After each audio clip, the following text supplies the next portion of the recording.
Okay, good evening everyone. Welcome to the Christmas edition. No, I mean the December meeting of the Council. First item on our agenda is apologies for absence. Mr Evans. Thank you, Presiding Member. I have apologies from Councillors Joe Hale, Jeff Jones, Elliot King and Gloria Tanner. Are there any others that anyone wishes to? No. Okay, thank you. Item 2, disclosures of personal and prejudicial interests. You've all had the usual email from the monitoring officer. Meredith, do you want to add anything? Tracy? Yes, thank you, Presiding Member, and I hope you can hear me because I'm sat some way away from the microphone tonight. But in relation to agenda items 12 and 13, so agenda item 12 is the IRPW draft annual report for consultation, and agenda item 13 is the Councillor safety and support.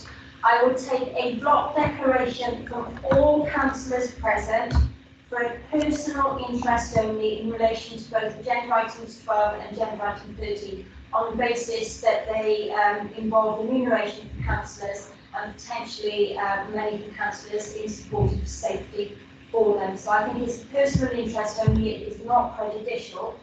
So I will take a block declaration, personal interest only under paragraph 10(2)(c) of the code in relation to agenda items 12 and 13. You can all raise either your hands or your virtual hands. Okay, so that's everyone.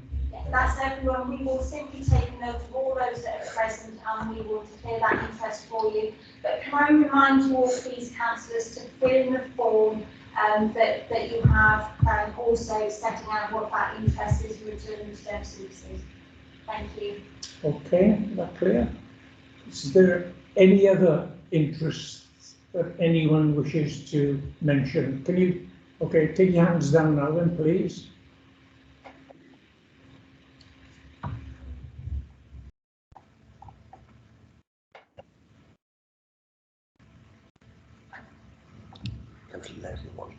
She's been there for a while.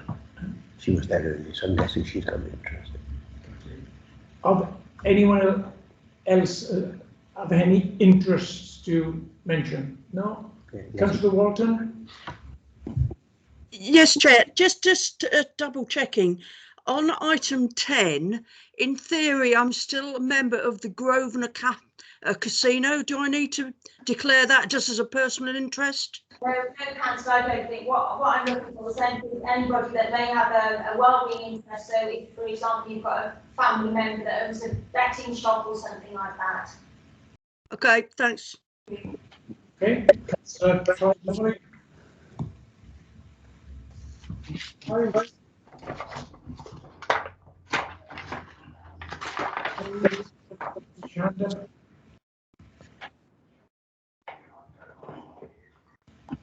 Can you, Chair? Did you call me in then? Yes, Clive. Yes. Right, sorry, yeah, it's just clarification from Tracy. In terms of councillors that have a declaration of interest on item 12, if those have indicated that they're already not seeking re-election, Tracy, is it still a declaration of interest? Yes, yes, Councillor. I would recommend that all councillors declare interest. Yeah. Okay. Thanks. Okay. Thank you. Okay, item 3 is to approve and sign the minutes of the previous meetings as a correct record, pages 1 to 11. Page 1, 2, 3, 4, 5, 6, 7, 8, 9, 10 and 11. Somebody move them as thank you. Again. Thank you. Okay, thanks very much. Item 4 is written responses to questions asked at the last ordinary meeting of council. They are on pages 12 to 15 for information. Takes me to item 5 then, and that's my announcements. And sadly, they consist of condolences this month. It's with sadness that I refer to the recent death of Michaela Robbins, Michaela is the sister of Councillor Elliot King, who's passed away under difficult circumstances. So I'd like to express the council's sympathy to you, Elliot, on your loss. Okay, and also former Councillor Judith Irvin. Now, there's not many on the council who will remember Councillor Judith Irvin. Possibly Councillor Richard Lewis. I don't know whether Richard is with us. And myself, I think Judith was the first person I Can I say, Chairman, I certainly remember Judith with quite a smile. She was quite a character. Yeah. And I think she, well, you would know better than that. I think she was in Castlewood for a 3-year period. But she was quite a busy girl there and did a good job. Yeah, thank you, Richard. Yeah, Judith was, yeah, as I say, I opposed Judith in, I think it was 1972.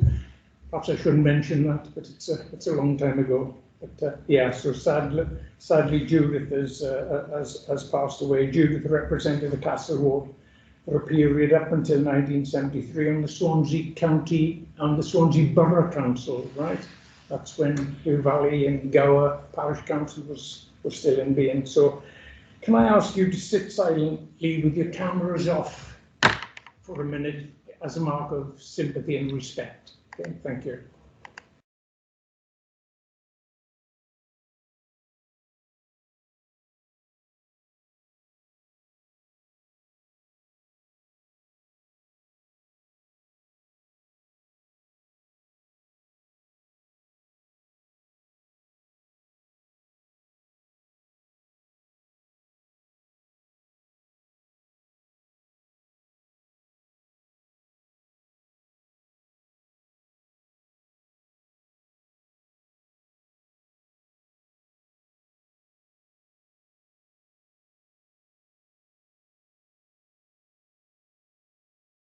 Okay, thank you very much. Thank you. That concludes my announcements for this evening. Next item is leaders' announcements, and call upon Councillor Rob Stewart, leader. Rob. Thank you, Chair. And just to say, I'm very grateful to members for turning out in their Christmas attire this evening. As we do every year, we try at this time of year to bring a bit of festivities, but also for a very good cause. And I know members will be donating to the Lord Mayor's charities as a result of the wearing of Christmas jumpers tonight. And I know the Lord Mayor's chosen some very worthwhile charities this year. So thanks to members for doing that. I wanted to begin my announcements, Presiding Member, by making sure members were aware that we have made a statement again in recent days around our Always a Bed pledge. And this is a pledge that we've made now for a number of years for homeless people in Swansea, guaranteeing them a bed or safe place to stay should they want it. Fantastic work has been done throughout the pandemic to make sure that homeless people are housed and that are kept safe. And I know Councillor Lewis and Councillor Pugh are both from their respective portfolios been helping to support people who are vulnerable, but also people who need housing and support. We have provided around £370,000 of additional support this year on top of that support that we've been able to secure from the Welsh Government. And over the pandemic, we've been able to help over 400 individuals from the streets of Swansea into housing and supported housing and a permanent home of their own, which I think is a fantastic achievement. And I'd just like to place on record my thanks to both Councillor Lewis and Councillor Pugh and all the teams that are there working every day, our partners in the charity organisations and the health services and housing associations who are helping to make that pledge a reality. And I'm very proud that Swansea again leads the way on this issue. Chair, if I may, I would like to pause there and hand over to Councillor Lewis, if I may, because I know Councillor Lewis has some associated announcements which she'd like to make. Councillor Lewis. Thank you, Presiding Member, and thank you very much, Leader. I love the opportunity to thank all the agencies and the teams that are involved in that wraparound support, helping people out of rough sleeping into temporary accommodation and then into more permanent accommodation. So it's really great to see Bryn House, which was a former education building in the heart of Uplands, being brought back into use as 4 single-bedroom flats, brought up to an amazing standard, really high energy efficiency and really good quality, not just internally, but the grounds as well are fantastic, and directly delivered by our Housing and Building Services Department. I pay credit to them. This is another part of the story. It's not just about taking people off the streets and putting a roof over their heads. It's about then helping them into more permanent, long-term, sustainable homes, so that they've got good quality housing. And I really appreciate the opportunity to add this announcement to leaders' announcements today. Thank you. Good. Thank you, Andrea. Leader? Yeah, thank you, Presiding Member. My second announcement is not as nice an announcement, but it is one that I think we need to make this evening. So members may well have seen the inaccurate videos that have been posted on social media by a right-wing organisation. I can confirm that the information posted in these videos is inaccurate and misleading, and I can confirm that the suggestions around the use of a hotel in the city centre is also incorrect. Whilst the videos have claimed that refugees and asylum seekers will be housed in a hotel in Swansea, that is not the case. And what we have sought to do throughout this period, as a number of other locations across Wales have sought to do, is to continue to support refugees, those fleeing war or conflict, or who in need, to gain support in this city. We will continue to do that, but we have been very clear with our Home Office colleagues that we do not believe hotel accommodation is the right way to support people in that manner. I understand that the Home Office will shortly be making a statement to confirm similar arrangements. And we should be very proud of our record in Swansea in terms of providing sanctuary for those vulnerable people from across the world. And we will continue to play our full part in helping those who are fleeing persecution, war, or who need our help. The far-right group concerned has a very, very poor record. They've recently objected to the rainbow crossings in Wine Street, have sent hate speech to correspondence to the council, which we've now referred on to the police. They've attempted to intimidate and harass local councillors. They protested against refugees and asylum seekers in Pembrokeshire, and have recently supported the owner of a local establishment from defying closure orders on the grounds of health and safety. They remain, and their actions remain, a stain on Swansea and are not reflective of this city or its people. Swansea is a city of sanctuary and one that I am proud to live in. We are a safe and welcoming city, and no one living in this city should ever be subjected to intimidation, intolerance and hate. And I would hope, Chair, that everybody in the chamber is able to support that position this evening. I am aware that the Leader of the Opposition may want to come in and make a comment. Okay, thank you. Yes, not usually a question and answer session, but on this occasion, I'll allow the two people who have indicated. Councillor Chris Holley first, Leader of the Opposition. Chris. Thank you, Presiding Member. I can't add a great deal to what the Leader has said. I'm incredibly proud that we are a city of sanctuary, and I'm incredibly proud that we have this history of being able to welcome people, not just because we're a city of sanctuary. We've done it since the 19th century. And what we must remember is what our ethnic background is. It comes from all across Europe, and I feel that the comments made by these individuals and the playing of these videos on social media are nothing but to stir up hatred amongst people. And I sincerely hope, and I hope that everybody in this time of year realizes that this city is not about hate. This city is about friendship and welcoming. Thank you. Thank you, Chris. Councillor Lyndon Jones. Thank you, Presiding Member. No, I'd like to associate the Conservative group with that as well. We are a city of sanctuary, somewhere where people have a warm welcome. And in Wales, I say we don't support the work of these groups. It's totally unacceptable and not what Swansea is about. Thank you, Linda. And the Deputy Leader, Councillor Andrea Lewis. Andrea? Thank you for your indulgence, presiding member.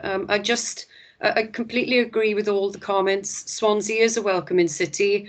I had the pleasure yesterday of attending National Romania Day along with the Lord Mayor and Councillor Louise Gibbard and speaking to many of those families. Many of them have been in Swansea for more than 12 years, have gained citizenship and were full of praise regarding the warm welcome and the friendliness of the people and the city.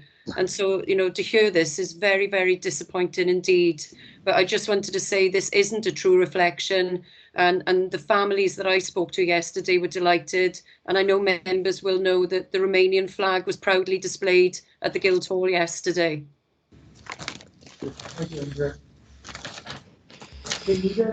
Yeah, thank you, Chair. Can I thank all of the fellow leaders and the Deputy Leader for their comments and and their support, and I'm sure that is shared by every member in the chamber this evening. I also wanted to relay that I was very proud to attend a ceremony today with the Association of Jewish Refugees, where they are planting 80 trees to commemorate the 80 years of that association. I was joined by Mrs. Norma Glass, who you'll all know is a really fantastic representative of the Jewish community, as well as representatives from the City of Sanctuary and from the Swansea Interfaith Forum.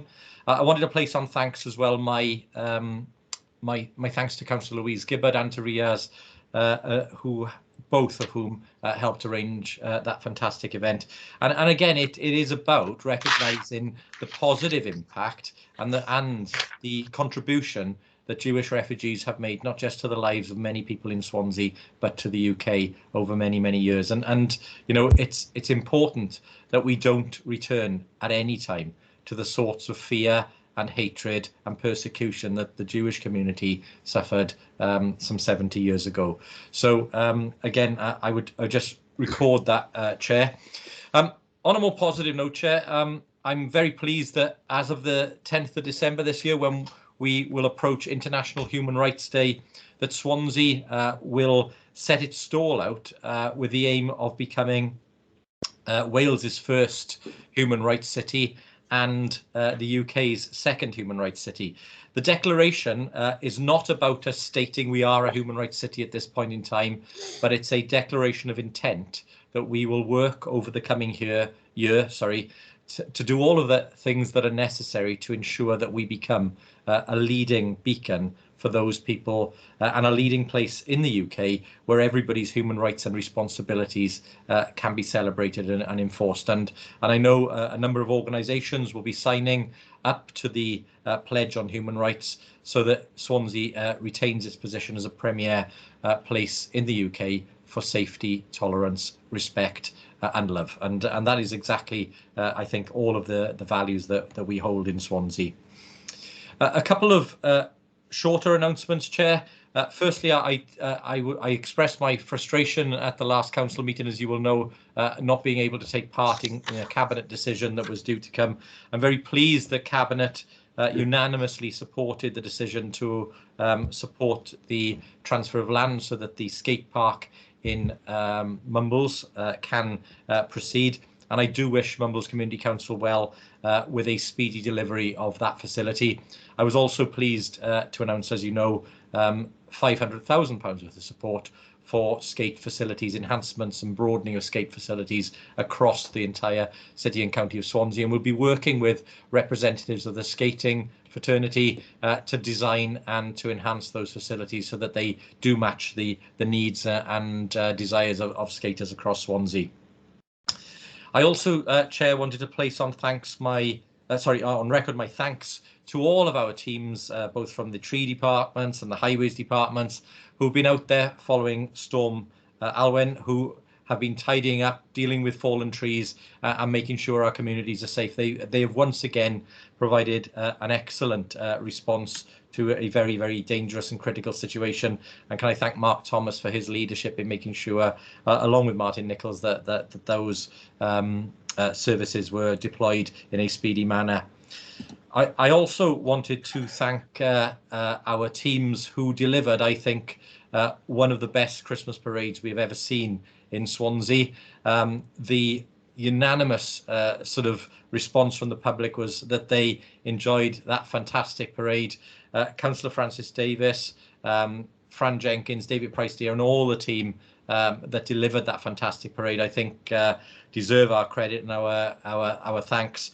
It was a wonderful way to start Christmas, and I think it was well needed, given that last year everybody missed out on the chance to have a wonderful Christmas parade. So very, very proud of the work that was done there, and really, really grateful for everybody's efforts. Chair, I also wanted to update Council this evening on the fact that we were successful in gaining an agreement from Welsh Government to the deferral of the Technical Advice Note 15. This is an advice note that would inform planning policy going forward and would mean that we could deal with flood risk appropriately in the coming years. I think the 18 months deferral proposal that has been made, or decision that's been made by Welsh Government, is welcome, and we will now work with the Welsh Government, with NRW and others, to ensure that we not only map out the flood defences that are required over the coming years, but also then work on a plan to implement them, so that when the technical advice note does come into being, we have a plan to deal with the necessary flood risk that we know from COP26 the climate change will bring to us in the next 100 years. So very, very pleased to see that. Chair, also members will be aware that we have had the emergence of the Omicron variant of COVID since we last met. And that is a real worry for everybody.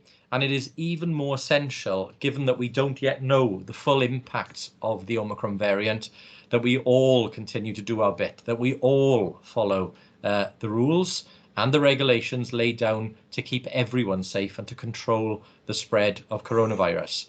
I want to put on record my thanks to our enforcement officers and our teams who have been taking the necessary lawful action to make sure that all establishments remain safe for the people who use them. We have only ever taken appropriate action, and I think the intimidation and the harassment that some of our enforcement teams faced is unacceptable. And again, I would hope all members of Council tonight join me in thanking our teams for the very, very difficult action that they've needed to take in very, very difficult circumstances. Thank you, Chair. Thank you, Leader. I've got Councillor Mike Lewis. Mike? Thank you, Presiding Member. I don't know if it's the correct protocol to ask a question of the Leader at this time on his COVID report. As it's Christmas done. But I do feel that as every member here is charged with safeguarding the public, and given the gravity of the current situation to uphold this during this pandemic, I need to put a question to the Leader. Can the Leader confirm if Cinema & Co have received any financial help from this Council during the pandemic, or indeed from Welsh or UK governments? Thank you, Presiding Member. Yeah, thank you, Councillor Lewis, for that question, and thank you, Presiding Member. I will attempt to answer it. My understanding is that that establishment has received financial support for the category of the type of business that is. That support would be around £45,000 in terms of support that has been provided to that establishment to help them to get through COVID and to ensure that they do all of the things that they need to do to keep their customers safe. In addition, I understand that they've also been successful in receiving a grant for premises outdoor adaptations. These were some of the grants that we've provided for ensuring that businesses can expand and can keep people safe by giving them extra space and providing free use of public space, etc. So yes, there has been a significant amount of support provided through the Council and from the Council for that business. And I would say, and I will make it absolutely clear, that the Council is and will continue to pursue all available legal options to ensure compliance and protection of public health. which remains our top priority. We are also reviewing all grants that relate to specific COVID support to assess if any of the grant conditions have been breached by non-compliance with the regulations, and as such, whether any of the grants should be recovered as a result of any failures to comply with the regulations, and we will continue to pursue that. So I hope that answers your questions and leaves everyone in no doubt of the seriousness with which we take the safety of the public in Swansea. Yeah, that's interesting. Thank you, Leader. Does that conclude your announcements? It does. Thank you, Chair. Thanks. Okay, next item on the agenda is public questions. There are none, Mr. Irvin? None. No public questions this evening. And then on to item 8, which is the Standards Committee Annual Report for 2020-2021, and we have the Chair of the Standards Committee, Mrs. Jill Burgess, here this evening to go through the report. Thank you, Jill. Thank you very much.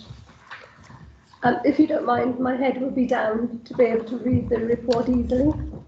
Good evening, councillors, and thank you for allowing me to present to you tonight the Standards Committee Annual Report, which covers the period 2020 to 2021.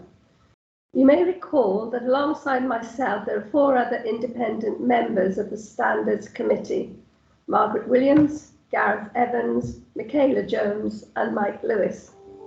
You'll also be aware that the Community Town Councils are represented on the Standards Committee by Community Councillor Philip Crayford, which enables the committee to fully appreciate the issues facing community and town councils throughout Swansea councillors John Hale, Mike Lewis and Graham Thomas. They also sit on this committee. The role of the Standards Committee is to promote and maintain high standards of conduct and probity to the conduct of councillors of the City and County of Swansea. Each year we review the work that we have done and compiled an annual report. I am really pleased to say that despite the COVID, the Standards Committee have been able to meet remotely and undertake some challenging work this year. At the start of the year, the committee overhauled its hearing procedure for dealing with any complaints referred to the committee by the Ombudsman. The procedure had not been reviewed for a number of years, and we looked at good practice elsewhere and within other authorities and took on board the recommendation of both the Ombudsman and the Adjudication Panel for Wales when redrafting this procedure. The overhaul was particularly well timed as the hearing procedure was tested during the year following a referral from the Ombudsman relating to a Mumbles community councillor. The committee also had an opportunity to consider the Ombudsman revised guidance on the Code of Conduct. The committee welcomed the new guidance, which was considered was more user-friendly and benefited by having more up-to-date real-life cases included. The committee in particular welcomed the Ombudsman clarifying the role of the Community Council clerk in the guidance for community councillors, which emphasised the need to work as a team and within a culture of mutual respect. We are looking forward to working with group leaders in the forthcoming months, particularly around the new duty on group leaders, to ensure high standards of conduct within their group and the committee's duty to bring an annual report to full council. With that in mind, we are grateful to Alison Lowe for revamping our annual report, which is today before you.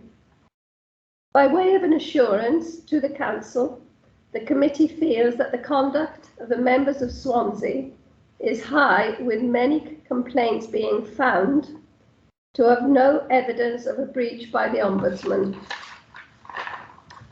Finally, I would like to extend the committee's gratitude and thanks to Gareth Evans for his 6-year contribution to the committee's work while serving as a lay member of the Standards Committee from the 1st of April 2015. The committee will be seeking a replacement member over the next few months. We look forward to the next year when we hope to continue to build on what we have achieved and to continue to promote and maintain high standards within the authority. I'm pleased, if you wish, to take any questions, and thank you for your time this evening. Thank you. Okay, thank you, Judith. It is for information, but as Sheila said, she'll take questions if anyone has any. Leader? Thank you, Chair. It wasn't a question, but it was just to thank Ms Burgess for the work that's been undertaken and for her and the work that her and the committee have done in the last year, and look forward to meeting with her in due course. Thank you very much. Thank you very much. Thank you. Councillor Holly? Yeah, thank you, Presiding Member. Can I reiterate the fact that I'm very pleased that the chair of the Standards Committee recognises that all the councillors in the city and county of Swansea have behaved themselves. That's the main thing, and I look forward to a discussion with her about the future behaviour and hope it gets even better. Thank you. Thanks very much. Okay. If I may, I went to a Richard Burton lecture last night, and I told the person who was giving the lecture that I was attending the council meeting, and one of the quotations which came from the New York Times was on corruption. And I thought, gosh, corruption in essence is a theft of the value of a decision. When someone is supposed to be acting on behalf of an institution, but instead acts on behalf of themselves, they prevent the institution they serve from getting the full value of their choices. And I thought, how appropriate for the standards. So I wish you all a Merry Christmas. Thank you very much. Thank you. Okay, it takes us to item 9 on our agenda, which is the council tax base calculation for 2022-2023, and it's the Section 151 officer, Mr. Ben Smith. Ben, please.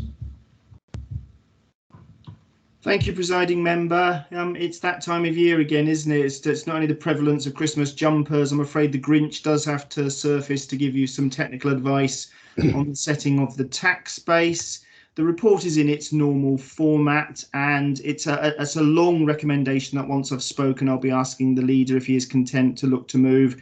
And then Mr. Evans has the joys and delights of trying to minute it all in its glory. It's important because it sets the tax base for the community councils and the Port Health Authority, and also provides the basis for the police authority precept upon us. The tax base itself is set out in its calculation in section 1 and is driven by a formula.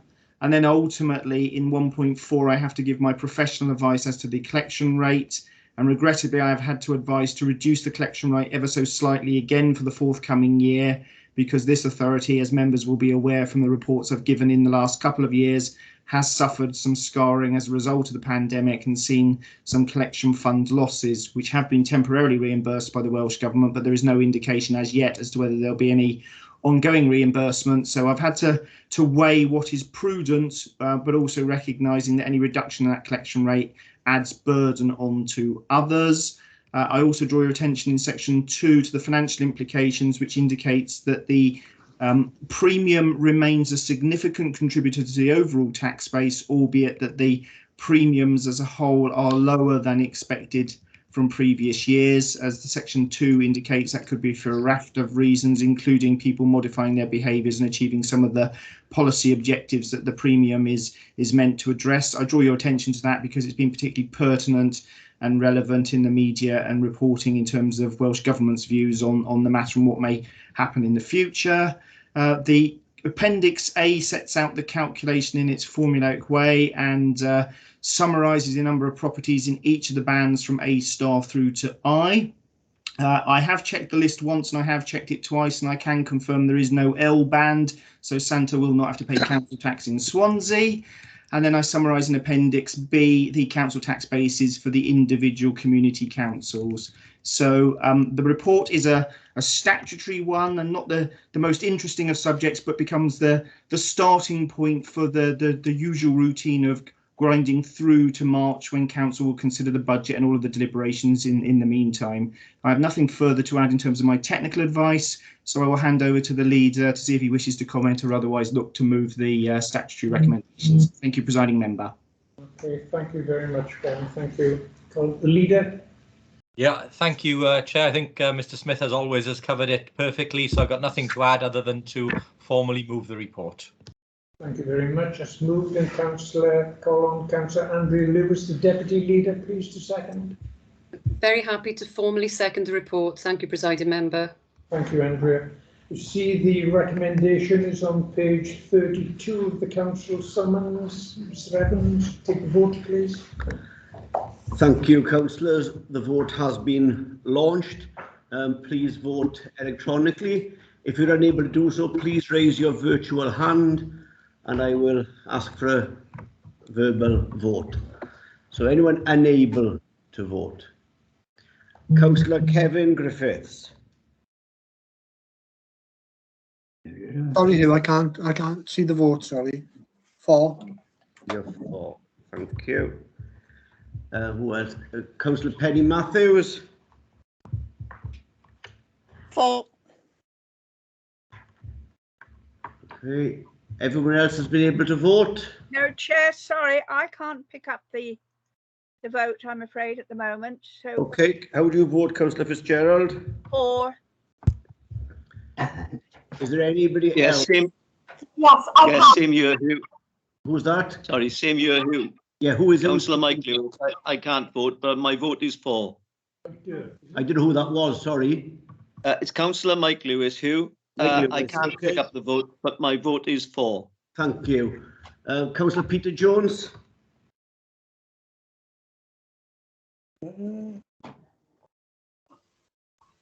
Peter, you got your hand up?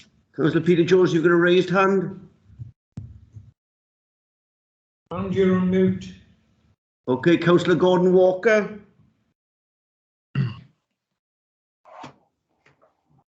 Four.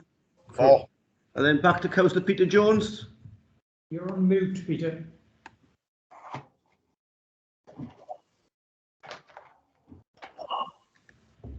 Okay, I'll go on to Councillor John Curtis.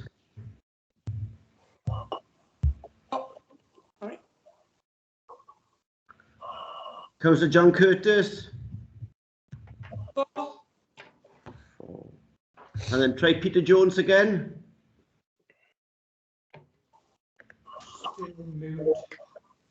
Hugh Linda. Councillor Peter Jones. 4, presiding member. I think I voted 3 times now.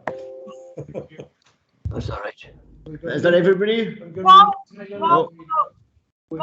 me, Linda. Okay, how are you voting, Linda? 4. Right, I'm going to close the poll now then, if everyone's managed to vote.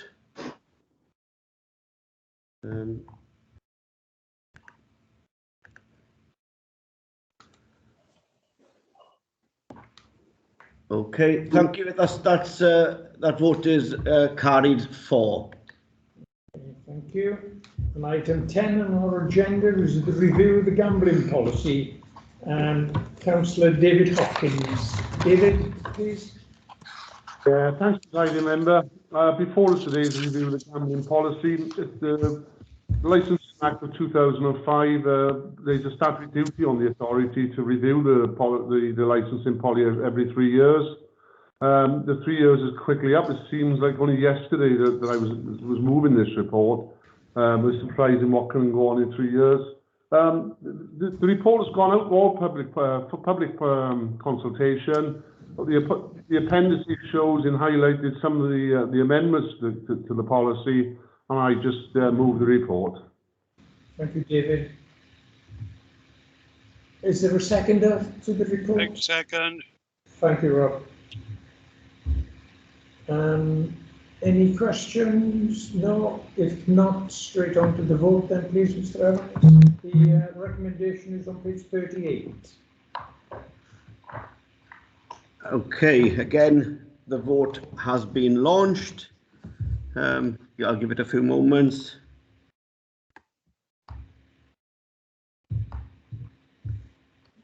Anybody unable to vote, please raise your hands. Who have I got here? Councillor Gordon Walker.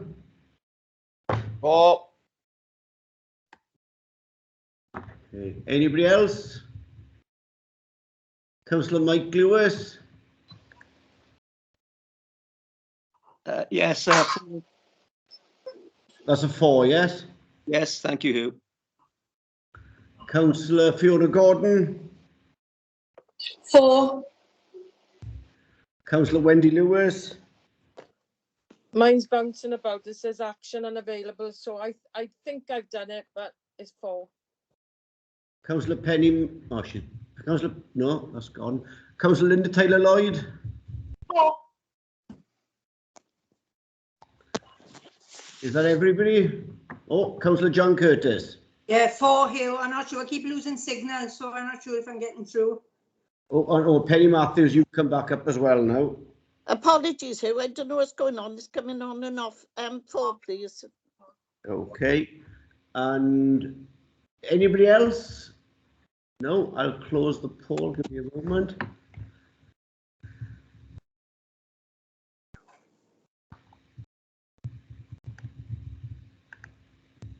And that, again, is carried. Thank you very much. Thank you, Hugh. That's 4, yeah. Item 11 on our agenda is Diversity and Democracy Action Plan. In Mr. Evans, please, page 105 to 117. Okay. Thank you, Presiding Member. This report has been through the Democratic Services Committee. It sets out an action plan setting out how the Council can support the Diversity in Action, the Diversity in Democracy programme. This is recommended to Council by that committee. I have nothing further to add. Okay, thank you. I understand that Councillor Louise Gibbard, do you want to move the report, Louise? Yes, thank you, Presiding Member. Yeah, I won't sort of repeat the arguments made when we passed the report back in July, sort of setting the scene for this. But just wanted to thank Mr. Evans and the Democratic Services Committee for their work on this action plan, which is obviously committing us to some very positive actions to help more candidates come forward from diverse backgrounds, and eventually with the aim of hopefully making sure our council looks more like Swansea in years to come. And it places obviously a duty on all of us, on our group leaders, on our political parties, those of us who are in parties, and us as councillors to help promote the role and to get more people to come forward. So I'm very happy to move the report. Thank you. Councillor Alison Pugh to second it, please. Alison. Chair, as Councillor Pugh's given her apologies. Chair, I was going to say, as Councillor Pugh's given her apologies, I'm happy to formally second. Okay, fine, thank you. So that's moved and seconded, and the recommendation is on page 105, which reads that the Diversity and Democracy Action Plan be adopted. Mr. Evans? Okay, the vote has been launched. I'll give you a couple of moments there for it to come through.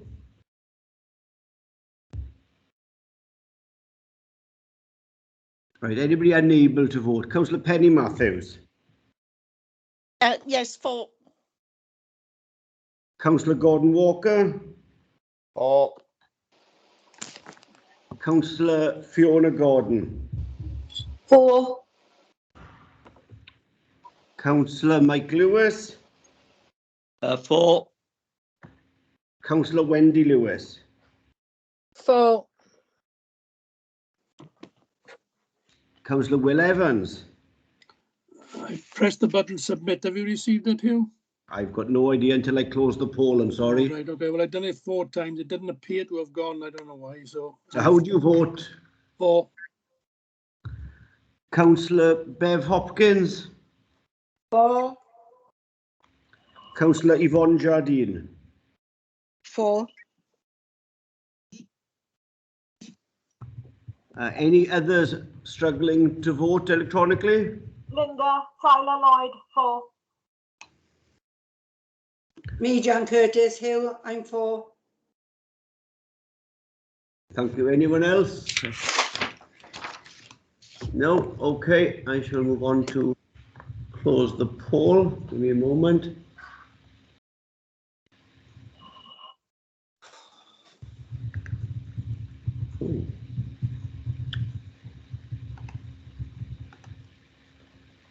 Again, that is 4. Thank you. Thank you, Mr. Evans. Item 12 on our agenda is the Independent Remuneration Panel for Wales Draft Annual Report 2022-2023, and it's the consultation document. And again, Mr. Evans, take the report. Thank you, Presiding Member.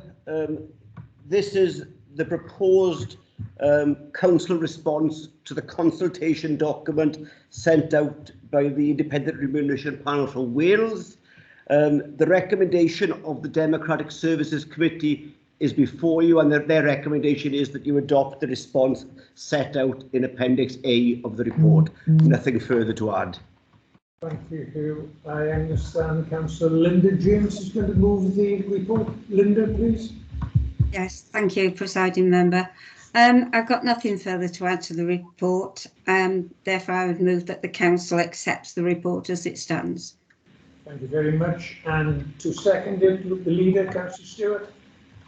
Yeah, Chair, happy to second the Democratic Services report recommendation. Thank you. Got a couple of hands up now then. Councillor Wendy Fitzgerald first. Wendy? Yes, thank you, Chair.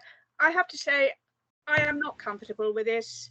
I have been approached by people, and quite surprisingly in certain circumstances, to say, well, how is it that it's justifiable for councillors to get 70% pay rise?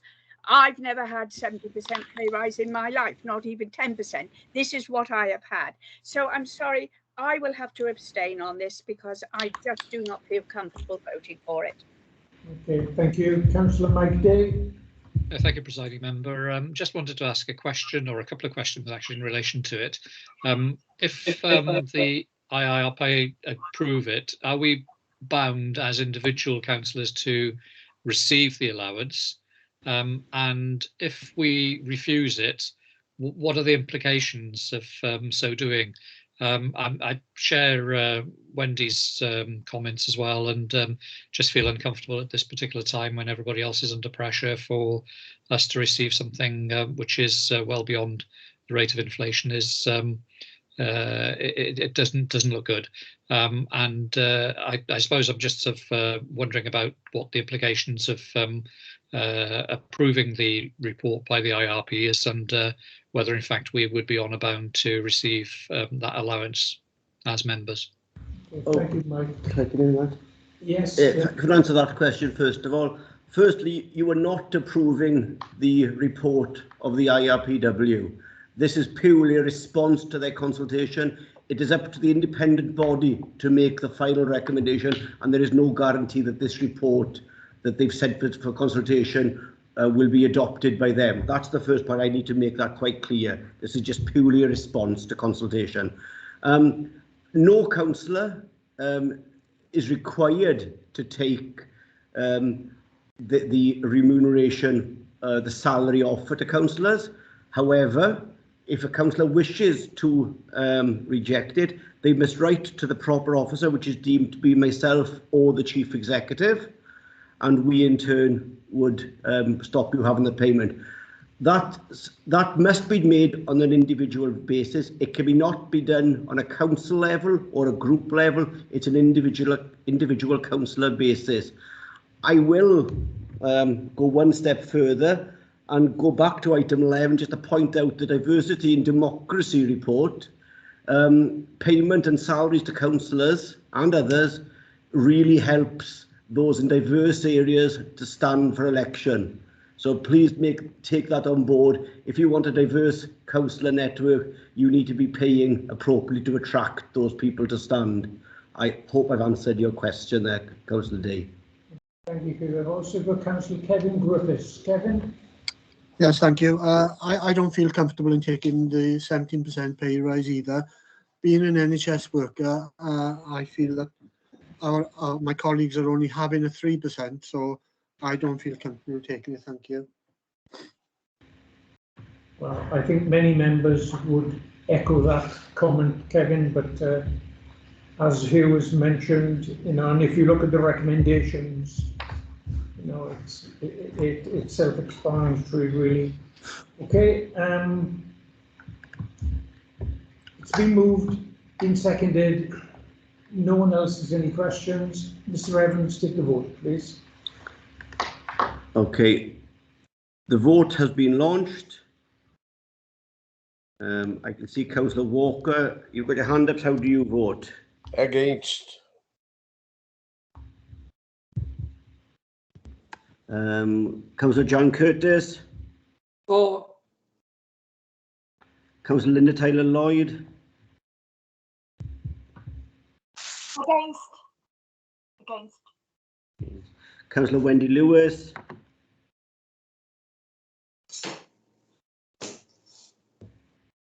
Councillor Wendy Lewis.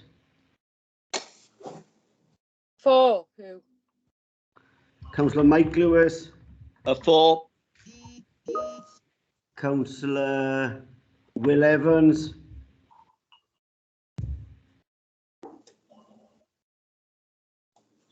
Councillor Will Evans. Yeah, for the vote. Can you note that I'm having difficulty with the electronic system? I don't know why, but it's not seem to.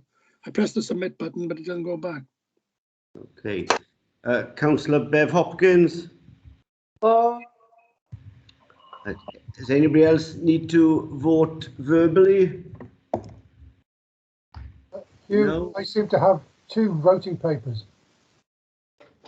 I know that we are encouraged always to vote early and vote often, but am I supposed to fill in both of them? I've got only one you will have had sent to you. Are you on two different devices? No, I'm on one. I can't explain why you've got two. The computer will only register one, so. Oh, there we are, fine. Councillor Penny Matthews. For. Okay, I will proceed to close the poll then.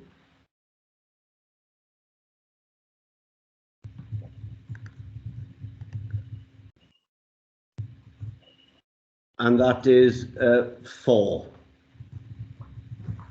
Thank you, Hugh. Item 13 is the Councillor Safety and Support. And again, Mr. Evans, please.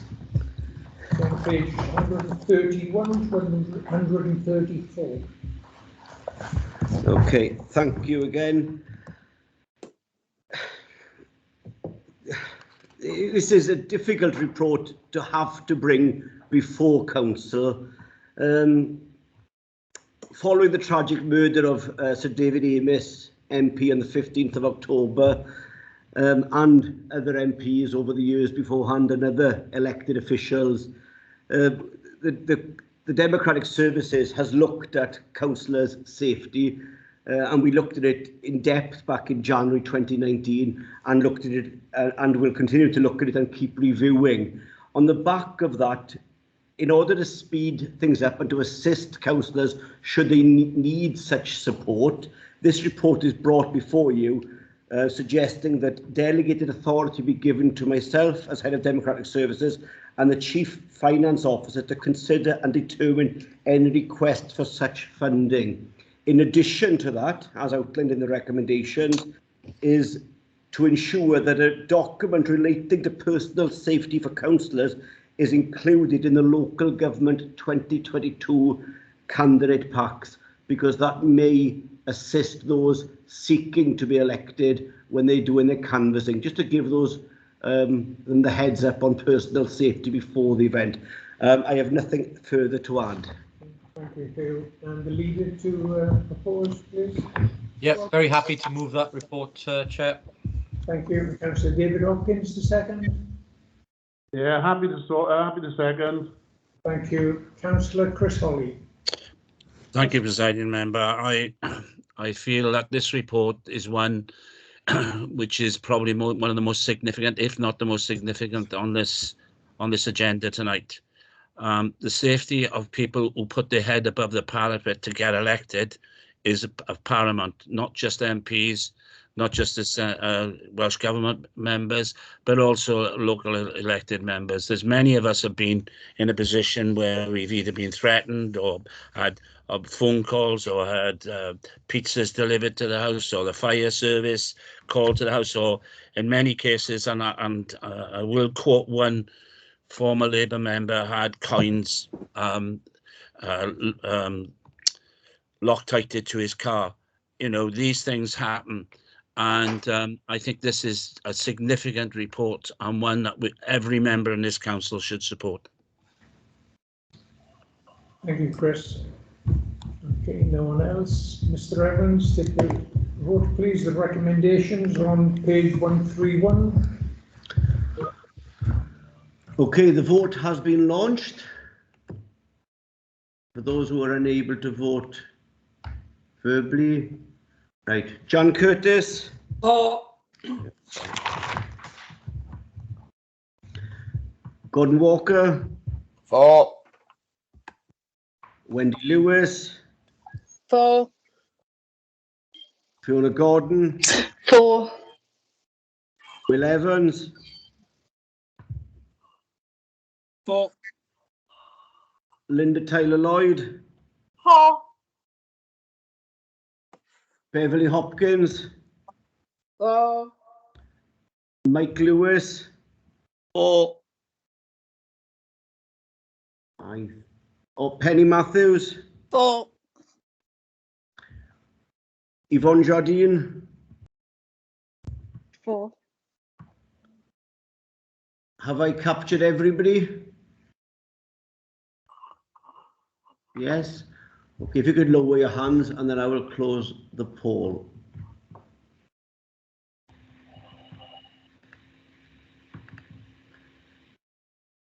And that is unanimous for. Thank you, Chair. Okay, thank you. That brings us to the part of our agenda where we set aside 30 minutes for councillors' questions. Okay, beginning on page 135. First question is in the name of Councillor Will Thomas. Will, any supplementary? Apologies. Apologies. Miles, are you with us?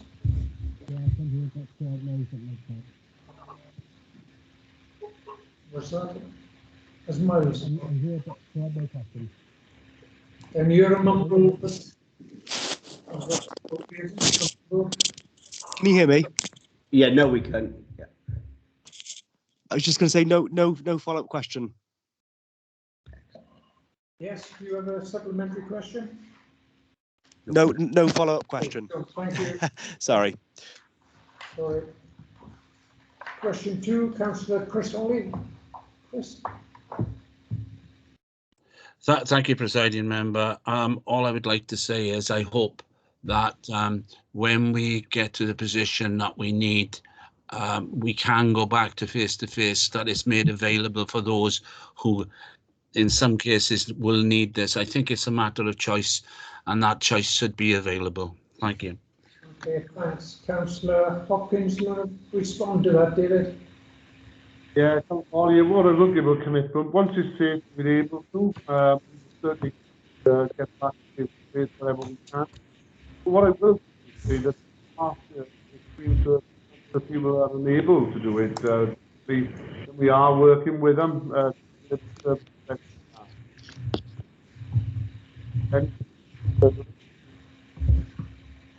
And return. I'll give you that commitment. We will. I'm sorry, David, your sound is dropping in and out from me. I don't know whether it's for everyone else as well. Yes, it was for me. Yes, it was for me. I was trying to follow it. You try again, David, sorry. Yeah, just in short, I'll give a commitment that once we're able to resume face-to-face on a day-to-day basis, I certainly will, once the risk assessment will allow us to do so. Thank you. I've now got Councillor Mary Jones indicating. Mary? Yes, thank you, Presiding Member. I tried to catch everything that was said by Councillor Hopkins, so I hope I'm not repeating anything. When I think he said that you know, they work with people that haven't got the ability or the access for the online certificates. But how do you make it public to them then? Are you doing it through the undertakers, or are we doing it through, because if you can't get hold of the registrar, you know, we're doing face-to-face weddings currently. So this obviously, these people are, you know, recently bereaved. They're obviously in a, you know, very upset, and the last thing they want is difficulty to access the death certificate process, which I did last year, and it's quite difficult. Also, if the coroner is involved, it's extremely difficult because they've got to wait for the coroner, and then of course they're not sure what they're supposed to do afterwards. So how can we make it in the short term then a little more easier for these people, but also how are we projecting this out to the public that there is they can have other help or face-to-face contact? Thank you. Thank you, Mary. I don't know whether am I coming through now?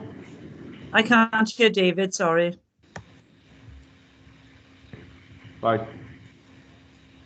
Can you give me a written answer, please? That Yeah, would be easier.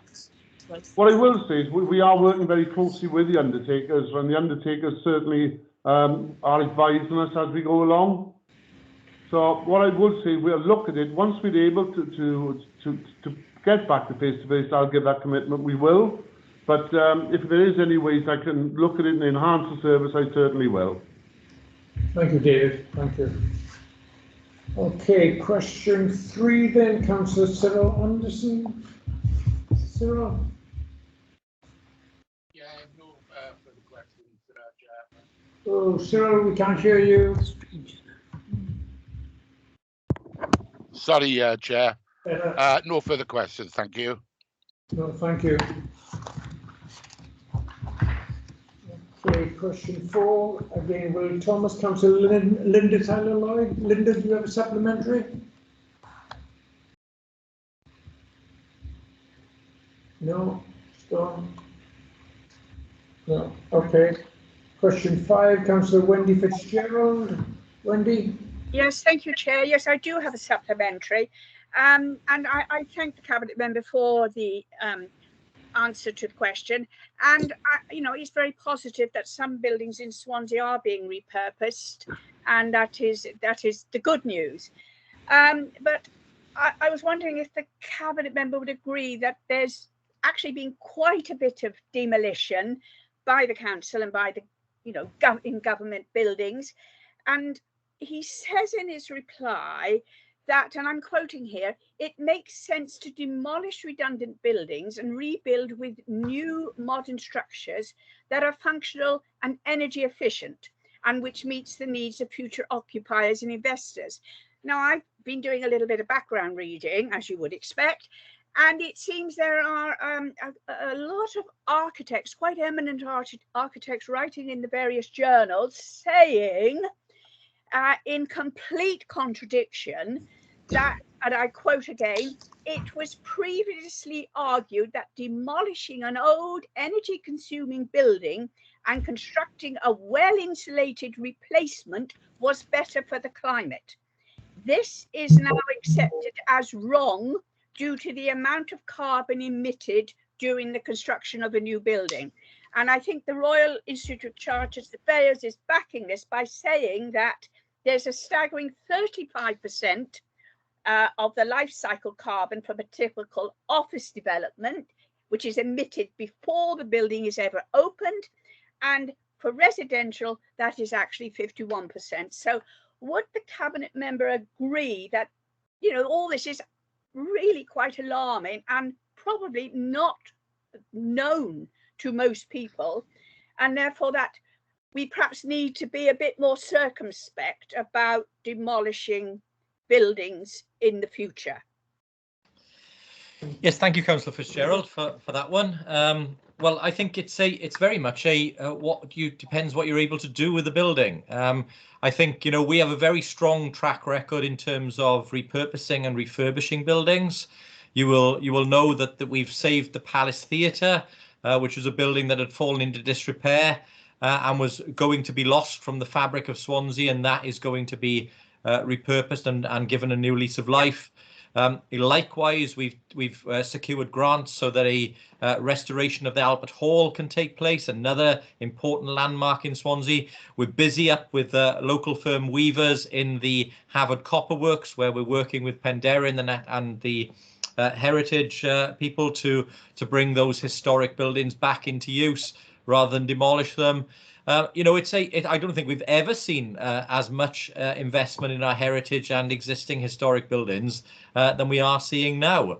But of course, in some locations and for some purposes, the buildings are not able to be repurposed in a way that's economic, because you have to give the buildings a new economic lease of life. And you know, in places like, for instance, where we had the Oceana site, but there are some other locations as well, we have some very low-rise buildings that were built in the 1950s that are not economical to put back into use. So we either accept that the buildings fall out of economic use and then remain derelict or unusable, or we do something more dramatic with them, accepting that it's not always the absolute environmentally sound way to do it. But when we do that, we build then very, very high energy efficient buildings so that their lifetime energy uses are as minimal as possible. And again, with the building that is being provided on the Kingsway,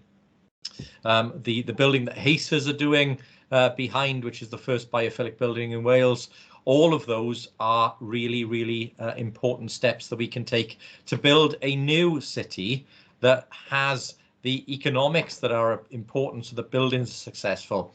The other thing I would say, of course, is individually making sure that our homes are insulated and that our homes are ones that provide our own personal carbon footprints are the lowest they possibly could be. And again, you know, that's why we've taken steps on those people who have more than one home. And I think it's incumbent that we try and reduce our home ownership, because I know there are some that have more than one home that they own or operate. And of course, that gives them 2 carbon footprints or more that they have. So it's not just about the commercial buildings, but the residential buildings as well. And again, I would urge people to look at their own individual carbon footprints when they're looking at the wider impacts on the environment. So, Councillor Fitzgerald, I have to say, I think you know, you cannot you know, suggest that we aren't taking the necessary steps, not just to restore our heritage in a environmentally friendly way, but also to build new in an environmentally friendly way. And I don't hold with your I guess your end point, which is we should just leave buildings to become derelict and unused. I think that is something that we inherited when we came into power in 2012, and we were very clear with the residents of Swansea, both in 2012 and in 2017, that we would build a better Swansea, and that meant building better schools, 21st century facilities for our children, and not relying on the Victorian facilities that we were still running, building new homes for people that are energy efficient, and building better established infrastructure in the city centre for people to work, live and enjoy in. And I think we've been hugely successful on that. Leader, Councillor Chris Holly. Thank you, Presiding Member, and I'm sure the leader will actually agree with what I'm saying, and he's quite right about some of the projects he just retained about restoring heritage and bringing back into use older buildings, which is exactly what I had the pleasure of doing when the leisure centre was closed. We didn't demolish it. What did we do? We refurbished it and made it better. And you know, you acknowledge the fact that it is a lot better. But we've done that on a number of occasions. And I think one of the things that I have to say is I do agree with, if we can, to refurbish what is there, because it is better. But you know, and exactly the same case about the Guildhall. As we know, the Guildhall, one of our finest buildings in the city, we spent enormous amount of money refurbishing it and bringing it up to a standard. hopefully nearly as good as when it was built back before the Second World War. So I think he would agree with me that, you know, the track record, what Councillor Wendy Fitzgerald is suggesting is what we totally agree with, that bringing back and making economic use of buildings that we already have isn't just good for the carbon footprint, but is good for the city as well. Thank you, Presiding Member.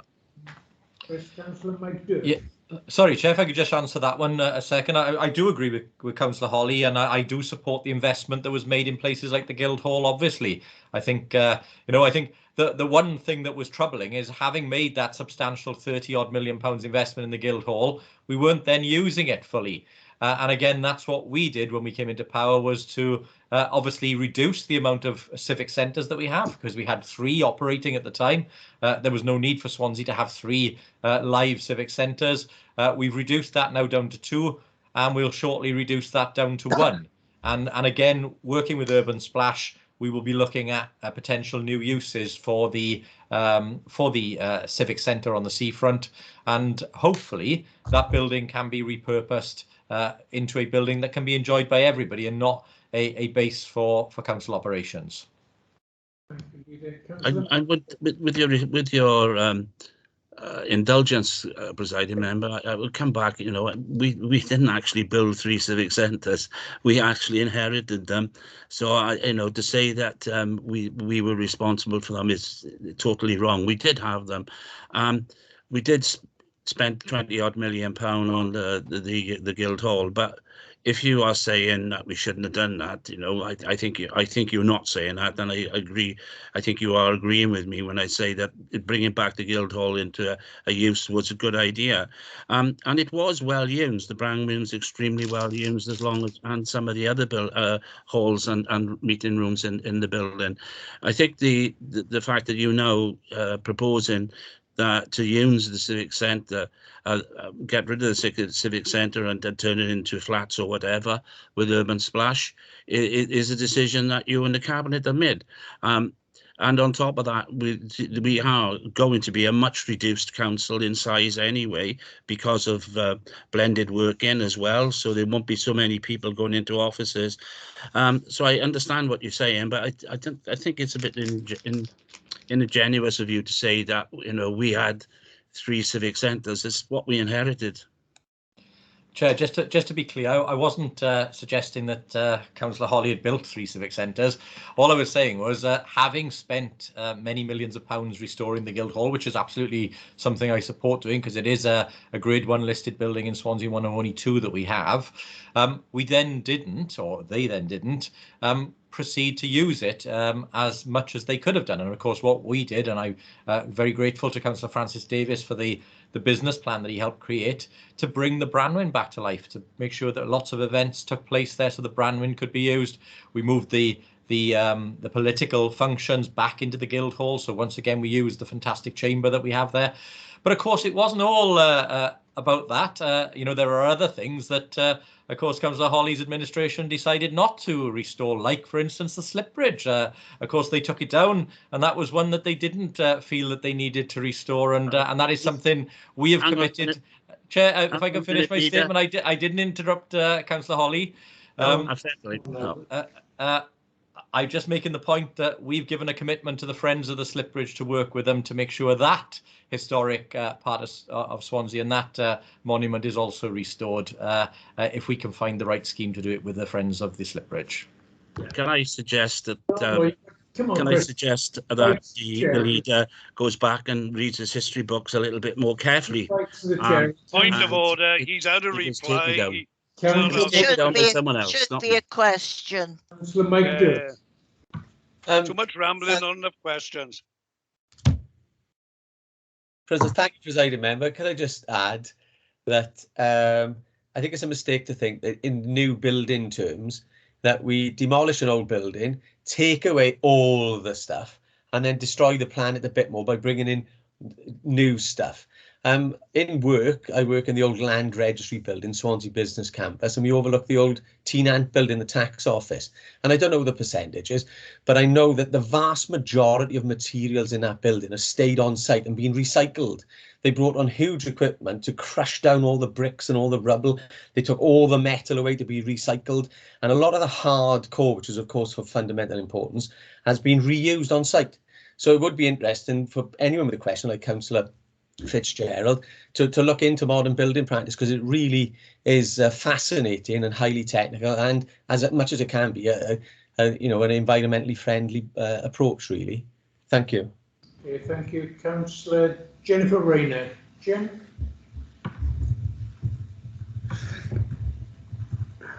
Councillor Rayner? Thank you. Can you hear me now? Yes. Yeah. Bit in an evening for upsets in connectivity of the council, I think.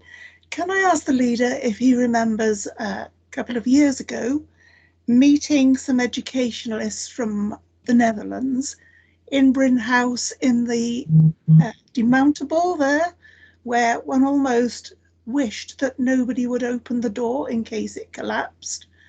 And we have now, as Councillor Andrea Lewis mentioned at the beginning of the meeting, completely renovated that site by taking away rotten, unusable material.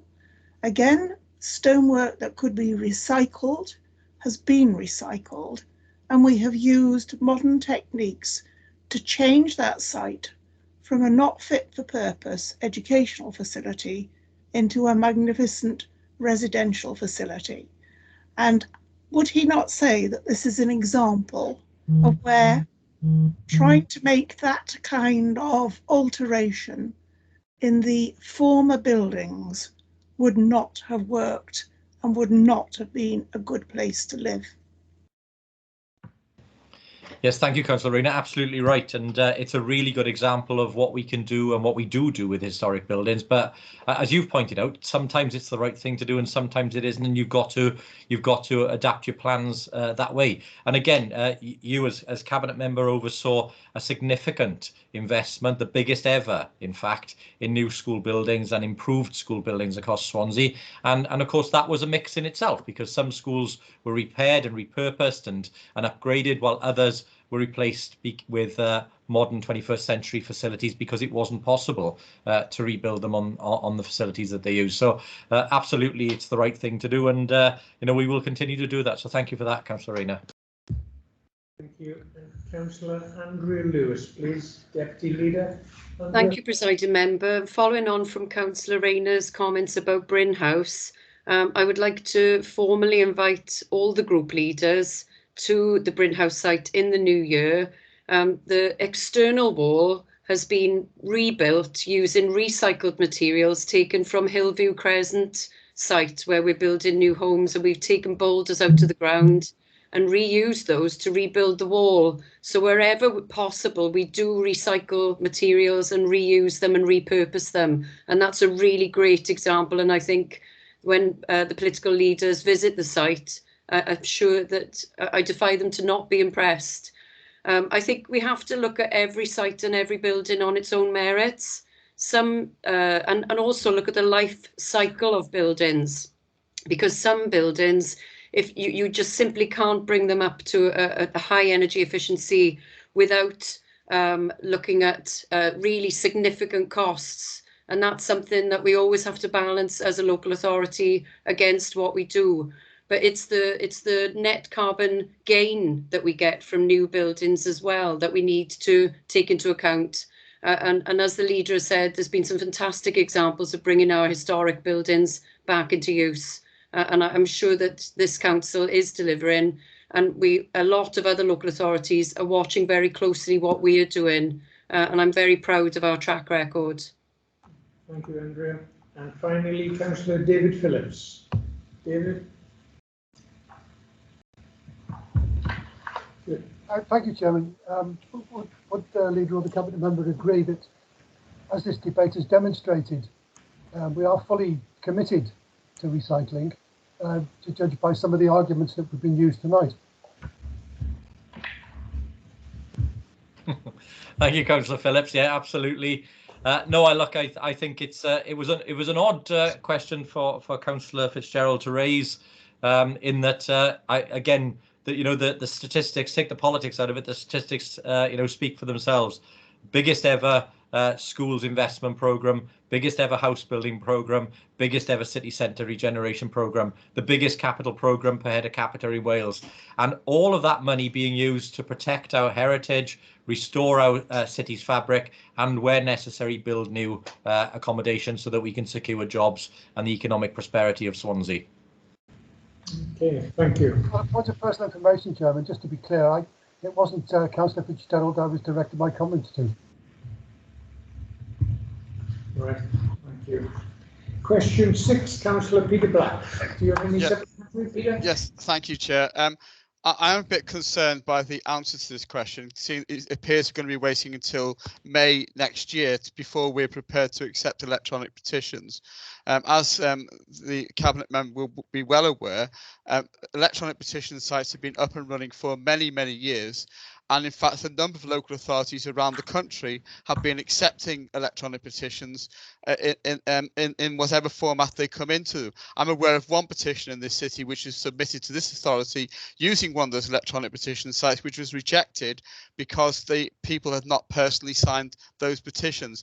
It does seem to me, Chair, that by setting up our own exclusive site, as is being proposed here, by waiting till May 2022 to accept electronic petitions, we are in fact trying to buck the trend of people being online and participating in our democratic process online. And I would ask that we can review this policy as soon as possible, particularly accepting petitions from sites like Change.uk and Nation Builder and a number of other websites, because it does seem to me that is one way we can allow people to participate in the decision-making process of this council.